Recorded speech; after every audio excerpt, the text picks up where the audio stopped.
Hello everyone, a very warm welcome to all of you in this session. आप सभी का स्वागत करते हैं इस सेशन में।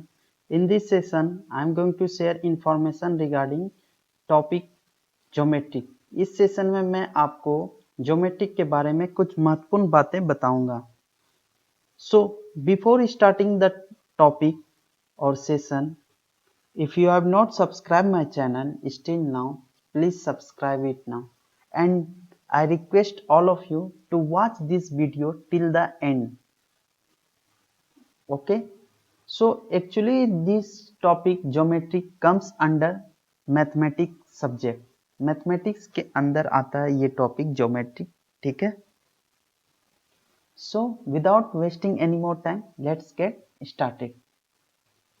सबसे पहले हम लोग जानेंगे कि ज्योमेट्रिक होता क्या, व्हाट इज ज्योमेट्रिक, ठीक है। अब यहाँ पर देखिए, the branch of mathematics that deals with the measurement, property and relationship of points, line, angle, surface and solid. मतलब क्या हुआ, ज्योमेट्रिक क्या है, आपका एक तरह का क्या है, ब्रांच है। मैथमेटिक्स का क्या है, ब्रांच है, ठीक है। जिसमें क्या करते हैं हम लोग, जिसमें डील्स विद द मेजरमेंट मतलब नापने का, ठीक है, properties and relationship of points, lines, angle, surface and solid. मतलब इसका मतलब क्या हुआ, इसका मतलब ये हुआ कि ज्योमेट्रिक में हम लोग बेसिकली क्या करते हैं, स्टडी करते हैं, ठीक है। ये एक तरह का ब्रांच है, मैथमेटिक्स का एक ब्रांच है जिसमें हम लोग क्या करते हैं, स्टडी करते हैं। क्या स्टडी करते हैं, मेजरमेंट का, ठीक है, एंगल मेजरमेंट का, दो लाइन के बीच में क्या रिलेशनशिप है, क्या वो पैरेलल है, परपेंडिकुलर है, ठीक है, सॉलिड शेप का, ठीक है, क्या रेक्टेंगल है, पेंटागोनल है, हेक्सागोनल है, स्क्वायर है, सर्किल है। ये सब के बारे में हम लोग क्या करते हैं, स्टडी करते हैं, रिलेशनशिप फाइंड आउट करते हैं, प्रॉपर्टी फाइंड आउट करते हैं, ठीक है, या एंगल फाइंड आउट करते हैं कि कितना एंगल का ये मेरा मेजरमेंट है, ठीक है, कोई भी ऑब्जेक्ट। अब देखिए सेकंड पॉइंट क्या बोल रहा है, the visual study of shape, size, pattern and position. मतलब विजुअल मतलब देखा हुआ चीज, ठीक है, विजुअल का मतलब देखा हुआ चीज, उसके बारे में हम लोग पढ़ रहे हैं। डिफरेंट शेप, ये देखिए यहाँ डिफरेंट डिफरेंट शेप है, ऑक्टागोनल, स्क्वायर है, ट्रायंगल है, सर्किल है, ओवल है, क्यूब है, पैरेललोग्राम है। ये सब के बारे में क्या करते हैं हम लोग, विजुअल स्टडी करते हैं, ठीक है। Size and pattern and position, ठीक है, ये कंपास है ज्योमेट्रिक में, जिसके हेल्प से हम लोग क्या करते हैं, कोई भी तरह का ड्राइंग, सर्किल ड्रॉ करना है, ठीक है, लाइन मेजरमेंट करना है, तो हम लोग इस चीज का यूज करते हैं, ठीक है। ये क्लियर हो गया होगा आई थिंक। फिर से बोल रहे हैं, ज्योमेट्री क्या है, एक तरह का ब्रांच है, मैथमेटिक्स का एक ब्रांच है, जिसमें हम लोग बेसिकली क्या करते हैं, मेजरमेंट का स्टडी करते हैं, कितना एंगल का है ये ट्रायंगल, ठीक है, रिलेशनशिप फाइंड करते हैं पॉइंट के बीच में, लाइन के बीच में, दो लाइन के बीच में आपस में रिलेशनशिप फाइंड करते हैं, जैसे कि पता करते हैं कि वो दोनों लाइन आपस में पैरेलल है या परपेंडिकुलर है, ठीक है। ये सब हम लोग क्या करते हैं, रिलेशनशिप फाइंड आउट करते हैं, ठीक है। आगे बढ़ते हैं। अब देखिए यहाँ पर जीरो डायमेंशन और नो डायमेंशन। यहाँ zero dimension and no dimension का मतलब होता है जिसमें ना कि लेंथ का ज्ञात हो, ना ब्रेथ का, ना विड्थ का। मतलब there is no any non quantity of length, breadth and width. मतलब जीरो डायमेंशन या नो डायमेंशन का मतलब ये है कि उस कोई भी ऑब्जेक्ट है या उसमें उस कोई भी शेप है, उसका ना ही हमको लेंथ पता है, ना ही विड्थ पता है, ना ही हाइट पता है, ठीक है। इसी को हम लोग जीरो डायमेंशन और नो डायमेंशन बोलते हैं। उसी में क्या आता है, आपका एक पॉइंट आता है, ये जो पॉइंट है, ठीक है, ये जो पॉइंट है, इसमें आप बता सकते हैं, नहीं ना बता सकते हैं कि कितना लेंथ का है ये पॉइंट, कितना ब्रेथ का है, कितना हाइट का। तो ये पॉइंट क्या हो गया आपका, जीरो जीरो डायमेंशन हो गया। पॉइंट क्या हो गया, जीरो डायमेंशन हो गया, ठीक है। अब देखिए पॉइंट को डिफाइन कैसे किया है, a point is a mark of position which has no dimension. Example, no shape और नो साइज। मतलब ये पॉइंट कोई भी यहाँ पॉइंट कर दिए, यहाँ कर दिए, यहाँ कर दिए, इसका कोई भी शेप नहीं है, ठीक है, ना ही लेंथ है इसमें, ना ही विड्थ है, कुछ चीज नहीं पता चल रहा है, इसीलिए इसको हम लोग क्या ट्रीट करेंगे, जीरो डायमेंशन, ठीक है, जीरो डायमेंशन। देखिए ये पॉइंट है, ठीक है, आप इस यहां भी दे सकते हैं, यहां भी दे सकते हैं, यहां भी दे सकते हैं, तो पॉइंट इसमें कोई शेप नहीं पता चल रहा है, इसलिए इसमें कोई डायमेंशन भी नहीं है, ठीक है। आगे बढ़ते हैं। अब देखिए इसका कुछ कुछ इंपॉर्टेंट पॉइंट है, ठीक है, कुछ कुछ इंपॉर्टेंट पॉइंट है या इंपॉर्टेंट नोट है रिगार्डिंग पॉइंट। मतलब सबसे पहले देखिए पॉइंट नंबर 1, नोट 1, ठीक है, infinity line can be drawn through a point. इसका मतलब समझिए कि एक पॉइंट है, ठीक है, मान लीजिए ये पॉइंट, इससे क्या हो सकता है, अनगिनत लाइन आप ड्रॉ कर सकते हो, ठीक है, अनगिनत, इन्फिनिटी।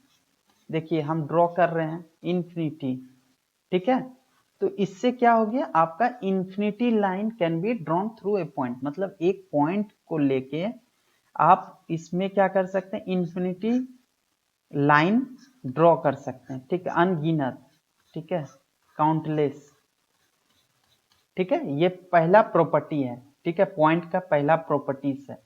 सेकंड प्रॉपर्टी देखते हैं, one and only one line can be drawn through two distinct point, मतलब दो पॉइंट से हम सिर्फ एक ही लाइन को ड्रॉ कर सकते हैं, ठीक है, ए और बी। मतलब यहां पर सेकेंड प्रॉपर्टी ये बोल रहा है कि one and only one line can be drawn through two distinct point, मतलब दो पॉइंट से हम लोग सिर्फ एक ही लाइन हमेशा ड्रॉ कर सकते हैं, ठीक है, ये आप लोग फिगर देख लीजिए, ठीक है, आई थिंक क्लियर हो गया होगा ये दोनों प्रॉपर्टी। आगे बढ़ते हैं। थर्ड प्रॉपर्टी ये बोल रहा है, थ्री और more than 3 point set to be collinear if a line segment passes through them, otherwise they are called non collinear. मतलब क्या बोल रहा है, अगर 3 पॉइंट है, ठीक है, 3 पॉइंट है, 3 और मोर देन 3, 3 और 3 से ज्यादा अगर पॉइंट है, उससे एक लाइन अगर पास कर रहा है, ठीक है, एक लाइन मेरा पास कर रहा है, ठीक है, ये तीनों पॉइंट है, मान लीजिए फिर से बता रहे हैं, ये तीनों पॉइंट है, ये 3 पॉइंट है, ठीक है, इसको ए मान लीजिए, इसको बी मान लीजिए, सी मान लीजिए, इससे अगर कोई भी लाइन अगर पास कर रहा है तो आपस में ये तीनों पॉइंट क्या हो जाएगा, कोलिनियर हो जाएगा, ठीक है, आपस में कोलिनियर होगा, A B and C are collinear, ठीक है, कोलिनियर पॉइंट, ठीक है, कोलिनियर पॉइंट्स। अब देखिए यहां पर रेंडमली कहीं पर है, इससे एक लाइन तो ड्रॉ नहीं होगा, ठीक है, तो यहां पर क्या हुआ, A B and C are no collinear point, ठीक है, 2 पॉइंट आर ऑलवेज कॉलिनियर, ये नोट में देख लीजिए, 2 पॉइंट आपस में हमेशा कॉलिनियर होता है, ठीक है।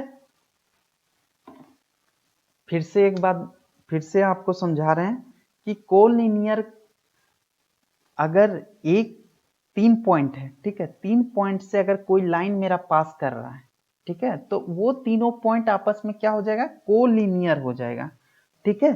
अगर रेंडमली कहीं पर भी 3 पॉइंट आप ले लिए हैं तो उसको उस 3 पॉइंट को हम लोग कोलिनियर नहीं बोल सकते हैं, क्योंकि उससे क्या होगा, आपका कोई भी एक लाइन ड्रॉ नहीं होगा। जैसे यहाँ पर एग्जाम्पल हम लिए हैं, यहाँ रेंडमली 3 पॉइंट ले लिए, तो आपस में ये तीनों अलग अलग जगह पर, इससे एक लाइन ड्रॉ नहीं होगा, तो इसीलिए क्या होता है, इसको हम लोग नॉन कॉलिनियर पॉइंट बोलते हैं, ठीक है। कोलिनियर का मतलब होता है एक लाइन में, सेम लाइन में लाई करना, ठीक है, एक लाइन में लाई करना। मान लीजिए ये कोई लाइन है, इसी लाइन पर आपका सारा पॉइंट लाई करता है, तब हम इस कंडीशन को क्या बोलते हैं, कोलिनियर। कोलिनियर का मतलब होता है कि all points all points all points lie on the same line, ये कोलिनियर का मतलब होता है। जितना भी पॉइंट है सब एक लाइन में अगर आ रहा है, तो उसको हम लोग कोलिनियर पॉइंट बोलेंगे, ठीक है। आई थिंक क्लियर हो गया होगा, आगे बढ़ते हैं। अब नोट 4 में देखते हैं, या प्रॉपर्टी 4 और more than 4 point are said to be concyclic if a circle passes through them. मतलब अगर 4 पॉइंट है, ठीक है, 4 पॉइंट को हम लोग कौन साइक्लिक बोल सकते हैं अगर उससे क्या हो रहा है, मेरा सर्किल पास कर रहा है, ठीक है। अगर सर्किल पास कर रहा है ये चारों पॉइंट से, तो हम उस चारों पॉइंट को क्या बोलेंगे, कौन साइक्लिक पॉइंट, ठीक है, कौन साइक्लिक पॉइंट। यहां तक क्लियर हो गया होगा, आई थिंक सो। फिर से बता रहे हैं, अगर कोई भी आपका 4 और 4 से ज्यादा, अगर 4 या 4 से ज्यादा पॉइंट है उससे सर्किल पास हो रहा है, तो आप उसको क्या बोलिएगा, कोलिनियर पॉइंट बोलिएगा, ठीक है। आगे बढ़ते हैं प्रॉपर्टी 5 में। Any 3 non collinear point are always concyclic, ठीक है। कोलिनियर का मतलब बताए थे, अगर तीनों पॉइंट, 3 पॉइंट या 3 से ज्यादा पॉइंट एक ही लाइन में, या जितना भी पॉइंट है अगर एक ही लाइन में लाई करता है, तो उस कंडीशन को हम लोग कोलिनियर बोलते हैं, ठीक है। यहां पर क्या बोल रहा, एनी 3 कोलिनियर, यहां पर ये देखिए, ये अलग जगह, ये अलग जगह है, ठीक है। ये तीनों अलग जगह एक लाइन में लाइन नहीं कर रहा है, तो ये क्या हो गया, non collinear point. Any 3 collinear point are always concyclic, मतलब कोई भी 3 गो नॉन कोलिनियर पॉइंट हमेशा क्या होगा, आपका कॉन्साइक्लिक होगा, ठीक है। अब प्रॉपर्टी 6 देखते हैं। A circle always passes through 3 non collinear point, मतलब यहां पर क्या बोल रहा है, प्रॉपर्टी 5 और प्रॉपर्टी 6 आपस में मिला हुआ है। प्रॉपर्टी 6 में ये बोल रहा है, ये नोट 6 में ये बोल रहा है कि आपका जो भी सर्किल है, ठीक है, आप जो भी सर्किल बनाते हो वो हमेशा क्या होता है, 3 नॉन कोलिनियर पॉइंट से पास होकर रही है। यहां पर देखिए, ये बेस्ट एग्जांपल, ये देखिए 3 नॉन कोलिनियर से पास कर रहा है ये सर्किल, तो वही बोल रहा है सिक्स प्रॉपर्टी कि आपका जो सर्किल होता है वो हमेशा क्या होता है, नॉन कोलिनियर पॉइंट से पास करता है, ठीक है। यहां तक क्लियर हो गया होगा, आगे बढ़ते हैं। अब देखिए वन डायमेंशन का मतलब होता है या तो उसमें लेंथ होगा, ओनली लेंथ, ठीक है, सिर्फ length, only length is included, सिर्फ लेंथ हम लोग जानते हैं वन डायमेंशन में, ठीक है। अब कितना टाइप्स का वन डायमेंशन होता है, देखिए जैसे लाइन होता है, लाइन सेगमेंट होता है, इंटरसेक्शन लाइन होता है, ठीक है, रे होता है, पैरेलल लाइन होता है, परपेंडिकुलर लाइन होता है, ये सब क्या है, डिफरेंट डिफरेंट टाइप्स का आपका वन डायमेंशन है, ठीक है। वन डायमेंशन ये टाइप्स है, ठीक है, टाइप्स ऑफ वन डायमेंशन, ठीक है। ये डिफरेंट डिफरेंट क्या है, आपका टाइप्स है वन डायमेंशन का। वन डायमेंशन का मतलब होता है सिर्फ उसमें लेंथ ही होता है, ठीक है। अब देखिए लाइन क्या किसको बोलते हैं, a line is a straight path that extend indefinite in both the direction, it has no end point. मतलब लाइन को हम लोग क्या बोल सकते हैं, एक स्ट्रेट पाथ है, ठीक है, एक स्ट्रेट पाथ है जो इंफिनिटी तक जा सकता है, इनडिफिनिट या इंफिनिटी, मतलब आप कल्पना भी नहीं कर सकते कहां तक जा सकता, और उसमें क्या होता है, इंड पॉइंट नहीं होता है, ठीक है, इंड पॉइंट नहीं होता है कि यहां से यहां तक ही जाना है, ऐसा नहीं होता, वो अनगिनत, मतलब वो चलते जाएगा, ठीक है, इंड पॉइंट नहीं होगा, ठीक है, उसमें लाइन में चलते जाएगा। सेकेंड देखिए लाइन सेगमेंट क्या है, a line segment is a portion of a line with two fixed end point, मतलब यहां पर क्या था, लाइन में क्या था आपका, इंड पॉइंट फिक्स नहीं था, ध्यान से देखिएगा, इंड पॉइंट क्या था आपका, फिक्स नहीं था, नो इंड पॉइंट। यहां पर लेकिन लाइन सेगमेंट में क्या है, आपका 2 पॉइंट दो इंड पॉइंट फिक्स है, मतलब ये ए से चल रहा है तो बी में ही रुकेगा, स्टेशन ए से चल रहा है तो स्टेशन बी में ही रुकेगा। दोनों का इस लाइन सेगमेंट में क्या होता है, two end point, two fixed end point, मतलब अगर कोई भी ट्रेन है या गाड़ी है, ठीक है, या कोई भी आदमी है, पॉइंट ए से चल रहा है तो उसका इंड पॉइंट पॉइंट बी ही होगा, ठीक है। इसीलिए लाइन सेगमेंट क्या है, ऐसा लाइन जिसमें दो इंड पॉइंट फिक्स हो, उस लाइन को हम लोग लाइन सेगमेंट बोलते हैं, ठीक है। इसके बाद देखिए intersection line, two line having a common point are called intersection line, ठीक है। The common point is known as point of intersection. अब मान लीजिए ये लाइन जा रहा है, ठीक है, ऐसे लाइन, इधर से भी एक लाइन आ रहा है, तो ये क्या हो गया, इंटरसेक्ट हो गया, दोनों आपस में एक जगह मिल गया, और इस पॉइंट को हम लोग क्या बोलते हैं, point of intersection, point of intersection, ठीक है। इस पॉइंट को हम लोग जहां पर दोनों लाइन मिल रहा है, ठीक है, इंटरसेक्ट कर रहा है, उस पॉइंट को हम लोग क्या बोलेंगे, पॉइंट ऑफ इंटरसेक्शन, ठीक है। ये इंटरसेक्शन था, दो लाइन जब आपस में मिलता है एक कॉमन पॉइंट में, उस पॉइंट को हम लोग पॉइंट ऑफ इंटरसेक्शन बोलते हैं, ठीक है। आगे बढ़ते हैं। अब रे क्या होता है, a line segment extended endless in one direction is called रे।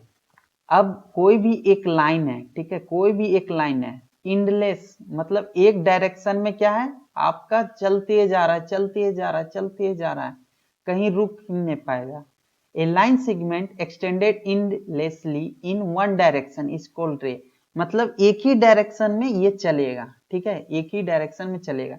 जैसे मान लीजिए ये सन है, ठीक है, ये अर्थ है, ये क्या होता है, एक ही डायरेक्शन में रे आ रहा है, ठीक है, ये अर्थ है, ऐसा थोड़ा है कि अर्थ से वापस जाता है, एक ही डायरेक्शन में आ रहा है, ठीक है। इसी को हम लोग क्या बोलते हैं, रे बोलते हैं। अब पैरेलल लाइन, ठीक है, पैरेलल लाइन का बेस्ट एग्जांपल आप लोग रेलवे ट्रैक देखे होंगे, रेलवे ट्रैक, रेलगाड़ी की पटरी, ठीक है, वो क्या है, हमेशा आपस में पैरेलल रहता है। Two lines in a plane are called parallel if they do not meet when produce indefinitely on other side, मतलब ऐसा दो लाइन जो कभी आपस में ना मिले, ठीक है, चलता जाए आपस में कभी ना मिले, ठीक है, वैसा लाइन को हम लोग पैरेलल लाइन बोलते हैं, ठीक है। जैसे आप लोग को बेस्ट एग्जांपल है रेलवे ट्रैक, ठीक है, ट्रेन की जो पटरी होती है, ठीक है, जिसमें रेलगाड़ी चलती है, वो पटरी आपस में क्या है, पैरेलल है, कभी एक दूसरे से मीट नहीं करता, ठीक है। अब परपेंडिकुलर लाइन, इसके बाद नेक्स्ट है perpendicular line. Two line are called perpendicular to each other if the angle between them is 90 degree, मतलब दो लाइन को हम लोग परपेंडिकुलर बोल सकते हैं अगर दोनों लाइन के बीच में आपका 90 डिग्री बन रहा हो, ठीक है। अगर दो लाइन के बीच में 90 डिग्री बन रहा है तो उस लाइन को हम लोग क्या बोलते हैं, परपेंडिकुलर लाइन बोलते हैं, ठीक है। ये क्लियर हो गया, फिर से समझिए, परपेंडिकुलर लाइन किसको बोलते हैं, जब दो लाइन आपस में 90 डिग्री बनाता हो, उस लाइन को हम लोग क्या बोलते हैं, परपेंडिकुलर लाइंस बोलते हैं, ठीक है। अब टू डायमेंशन का मतलब होता है जिसमें आपका लेंथ और विड्थ रहे, ठीक है, लेंथ और विड्थ, ठीक है, टू डायमेंशन उसको बोलते हैं। उसमें क्या है, angle is found when two line segment और two ray have a common end point, ठीक है। अगर दो रे है, ये रे है, ये रे है, ये दोनों का एक कॉमन पॉइंट है, एंड पॉइंट, ठीक है, common point, have common end point, यहां पर दोनों क्या कर रहा है, मिल रहा है। The two line segment forming an angle are called arms of angle, whereas their common end point is called vertex. ये जो दोनों लाइन मीट कर रहा है जिस पॉइंट पर, इस पॉइंट को हम लोग वर्टेक्स बोलते हैं, ठीक है। इसको हम लोग क्या बोलते हैं, वर्टेक्स बोलते हैं, ठीक है। और ये दोनों लाइन सेगमेंट या रे के बीच में जो एंगल बन रहा है, ये एंगल, इसको हम लोग क्या बोलते हैं? एंगल बोलते हैं। इसको क्या बोलते हैं? एंगल। ठीक है, कितना डिग्री का एंगल बना। ठीक है, यही चीज है। यहाँ पर देखिए दो रे है, दो रे एक मिला, बी क्या है मेरा? वर्टेक्स है। बी क्या है मेरा? वर्टेक्स है। ठीक है, ये जो है ये दोनों के बीच में एंगल बन रहा है। ठीक है, आई थिंक क्लियर हो गया होगा एंगल क्या है। अब देखिए टाइप्स ऑफ एंगल, मतलब कितना तरह का एंगल होता है। ठीक है, कितना तरह का एंगल पाया जाता है। सबसे पहला है आपका एक्यूट एंगल। ठीक है, an angle measuring less than 90 degree is called acute angle. मतलब 90 डिग्री से कम का एंगल को हम लोग क्या बोलते हैं? एक्यूट एंगल के नाम से जानते हैं। कोई भी एंगल अगर आपका बन रहा है दो रे के बीच में, अगर मान लीजिए ये 45 डिग्री है, ठीक है, ये 55 डिग्री है, ये 60 डिग्री है, तो अगर 90 डिग्री से कम बन रहा हो, 90 डिग्री से कम बन रहा हो मेरा एंगल, तो उस एंगल को हम लोग क्या बोलते हैं? एक्यूट एंगल बोलते हैं। क्या बोलते हैं? एक्यूट एंगल बोलते हैं। ठीक है, इसके बाद देखिए right angle. An angle whose measure is 90 degree is called right angle. The arms of right angle are perpendicular to each other. मतलब अगर कोई भी एंगल दो रे या दो लाइन सेगमेंट आपस में क्या कर रहा है? 90 डिग्री बना रहा है, 90 डिग्री, तो उस एंगल को हम लोग क्या बोलेंगे? राइट एंगल बोलेंगे। ठीक है, इससे पहले क्या देखे थे? अगर दो रे या दो लाइन सेगमेंट अगर एंगल बना रहा है जो कि 90 डिग्री से कम हो, उसको हम लोग एक्यूट एंगल के नाम से जानते हैं। अगर 90 डिग्री बना रहा हो तो उसको हम लोग राइट एंगल बोलते हैं। ठीक है, अब थर्ड है आपका obtuse angle. An angle greater than 90 degree but less than 180 is called obtuse angle.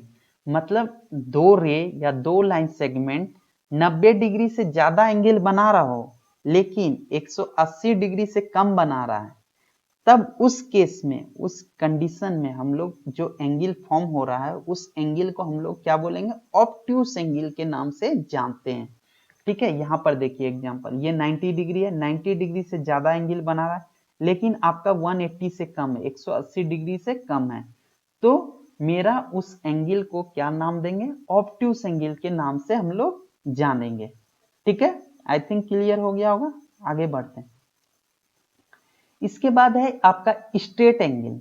An angle equal to two right angle और angle whose measure is 180 degree is called straight line. मतलब straight line क्या हुआ? आपका दो 90 degree, 290 degree, ठीक है, दो 90 degree मिल के एक स्ट्रेट लाइन बनाता है। या तो an angle whose measure is 180, जो भी स्ट्रेट लाइन है, ठीक है, जो भी है उसका अगर 180 डिग्री बना रहा है उस लाइन स्ट्रेट, तो उसको हम लोग स्ट्रेट एंगल के नाम से जानते हैं। ठीक है, ये 90 डिग्री हुआ आपका, 90 डिग्री से ज्यादा बना रहा है 180, ठीक है, इसको हम लोग स्ट्रेट एंगल बोलते हैं। अब इसके बाद है रिफ्लेक्स एंगल। रिफ्लेक्स एंगल किसको बोलते हैं? An angle whose measure is more than 180 and less than 360। ठीक है, बात को पकड़िएगा। ऐसा एंगल जो 180 से ज्यादा हो लेकिन 360 से कम हो, उस केस को, उस एंगल को हम लोग रिफ्लेक्स एंगल के नाम से जानते हैं। ठीक है, यहां पर देखिए आपका 180 यहां पर पूर रहा था, 180 स्ट्रेट लाइन पूर रहा था। अब देखिए ये क्या है? ये आपका 180 से ज्यादा है लेकिन 360 से कम है। 360 क्या होता है? आपका पूरा सर्किल हो जाता है। ठीक है, ऐसा एंगल, फिर से समझिए, रिफ्लेक्स एंगल किसको बोलते हैं? ऐसा एंगल जो आपका 180 से ज्यादा हो लेकिन 360 डिग्री से कम हो, उस एंगल को, या उस एंगल जो फॉर्म हो रहा है उस एंगल को हम लोग रिफ्लेक्स एंगल के नाम से जानते हैं। ठीक है, इसके बाद 6 देखिए, complete angle. The measure of complete angle is 360। मतलब एक पूरा सर्किल, पूरा सर्किल जो बना रहा है, जो एंगल फॉर्म हो रहा है, वो मेरा क्या हो गया? Complete angle. कंप्लीट एंगल आपका 360 डिग्री का होता है। ठीक है, हमेशा याद रखिएगा। 360 डिग्री इक्वल टू एक कंप्लीट एंगल। फिर से समझिए क्या क्या पढ़े थे हम लोग। टाइप्स ऑफ एंगल में हम लोग पढ़े थे, सबसे पहले आपका एक्यूट एंगल पढ़े थे, जो एंगल फॉर्म हो रहा है दो रे या दो लाइन सेगमेंट से मिलके, अगर वो एंगल 90 डिग्री से कम हो तो उस एंगल को हम लोग एक्यूट एंगल बोलते हैं। अगर 90 डिग्री हो तो आपका राइट एंगल है। अगर 90 से ज्यादा हो लेकिन 180 से कम हो तो आपको ऑब्ट्यूस एंगल उसको हम लोग बोलते हैं। उसके बाद हम लोग पढ़े थे स्ट्रेट लाइन, अगर दो राइट एंगल हो या एक स्ट्रेट लाइन में जो एंगल 180 डिग्री हो रहा हो तो उसको हम लोग स्ट्रेट एंगल के नाम से जानते हैं। इसके बाद फिफ्थ हम लोग देखे थे reflex angle. Reflex angle basically आपका क्या है, एंगल 180 से ज्यादा हो लेकिन 360 से 360 से आपका कम हो वो एंगल, उस एंगल को हम लोग रिफ्लेक्स एंगल के नाम से जानते हैं। इसके बाद हम लोग सिक्स्थ पढ़े थे कंप्लीट एंगल। कंप्लीट एंगल क्या है, बेसिकली आपका एक पूरा सर्किल जो 360 डिग्री इक्वल टू 360 डिग्री जो बना रहा है उस एंगल को हम लोग कंप्लीट एंगल के नाम से जानते हैं। ठीक है, यहां तक क्लियर हो गया, आगे बढ़ते हैं। अब टर्म्स रिलेटेड टू एंगल, अब कौन सा टर्म्स है जो एंगल से रिलेटेड है। सबसे पहले हम लोग देखते हैं कंप्लीमेंट्री एंगल। ठीक है, complementary angle, if the sum of measurement of two angle is 90 degree then they are called complementary angle। अगर दो एंगल, ठीक है, दो एंगल मिला के 90 डिग्री बन रहा हो तो उस एंगल को हम लोग कंप्लीमेंट्री एंगल बोलते हैं। ठीक है, मान लीजिए जैसे यहां पर आपका angle A plus angle B equal to 90 degree हो रहा है। ठीक है, तो उस एंगल को हम लोग क्या बोलेंगे, कंप्लीमेंट्री एंगल।